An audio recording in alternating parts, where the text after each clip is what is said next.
നമസ്കാരം, പ്രവാസി മലയാളിയിലേക്ക് ഏവർക്കും സ്വാഗതം. ലോകത്താകമാനം കൊറോണ വ്യാപകമാകുന്ന പശ്ചാത്തലത്തിൽ ഭീതിയും ഏറി വരികയാണ്.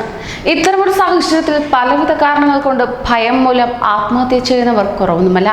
എന്നാൽ ലഭ്യമാകുന്ന വിവരമനുസരിച്ച് ഒട്ടുമിക്കവരും ആത്മഹത്യ ചെയ്യുന്നത് കോവിഡ് ഭീതി മൂലമാണ്.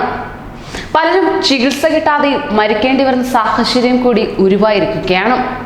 കോവിഡ് സംശയിച്ച് ആശുപത്രിയിൽ ചികിത്സ നിഷേധിച്ചതിനെ തുടർന്ന് ചികിത്സ കിട്ടാതെ മലയാളി വീട്ടമ്മ മരിച്ചു.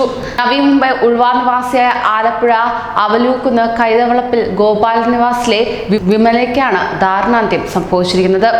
താൽക്കാലിക ജോലി ആവശ്യത്തിനായി ദുബായിൽ പോയ ഭർത്താവ് എഴുപുന്ന സ്വദേശി സോമൻ ലോക്ക്ഡൌൺ പ്രഖ്യാപിച്ചതിന് പിന്നാലെ വിമാനങ്ങൾ റദ്ദാക്കിയതിനെ തുടർന്ന് അവിടെ തന്നെ കുടുങ്ങിപ്പോവുകയായിരുന്നു. എന്നാൽ 3 ആഴ്ച മുമ്പ് വീണ് പരിക്കേറ്റ വിമലയെ നവി മുംബൈ അപ്പോളോ ആശുപത്രിയിൽ പ്രവേശിപ്പിക്കുകയും ചെയ്തു. തുടർന്ന് 10 ദിവസത്തിന് ശേഷം ഡിസ്ചാർജ് ചെയ്യുകയായിരുന്നു. എന്നാൽ കുറച്ച് ദിവസങ്ങൾക്ക് ശേഷം പനിയും ശ്വാസം മുട്ടലും അനുഭവപ്പെട്ടതിനെ തുടർന്ന് നവി മുംബൈയിലെ 5 ആശുപത്രികളിൽ എത്തിച്ചെങ്കിലും കോവിഡ് പരിശോധനാ ഫലമുണ്ടെങ്കിലേ പ്രവേശിപ്പിക്കൂ എന്ന് പറഞ്ഞ് തിരിച്ചയക്കുകയാണ് ചെയ്തത്. ശേഷം ഡിവൈ പാട്ടീൽ ആശുപത്രിയിൽ എത്തിച്ചപ്പോഴേക്കും സ്ഥിതി വഷളാവുകയായിരുന്നു. ലഭ്യമാകുന്ന വിവരമനുസരിച്ച് ഇതിനിടെ കോവിഡ് പരിശോധനാ ഫലം നെഗറ്റീവാണെന്ന് ഡോക്ടർമാർ അറിയിച്ചതായും മലയാളി സംഘടനാ പ്രവർത്തകർ അറിയിക്കുകയും ചെയ്തു. ഏകമകൾ സൗമ്യയാണ്. വിമലയുടെ സംസ്കാരം ഇന്ന് നടത്തുമെന്നാണ് ലഭ്യമാകുന്ന വിവരം. എന്നാൽ ഭർത്താവ് വിദേശത്ത് കുടുങ്ങിയതിനാൽ എത്തിച്ചേരാൻ കഴിയുകയില്ല എന്ന ദുഃഖകരമായ വാർത്തയും കൂടി വരികയാണ്.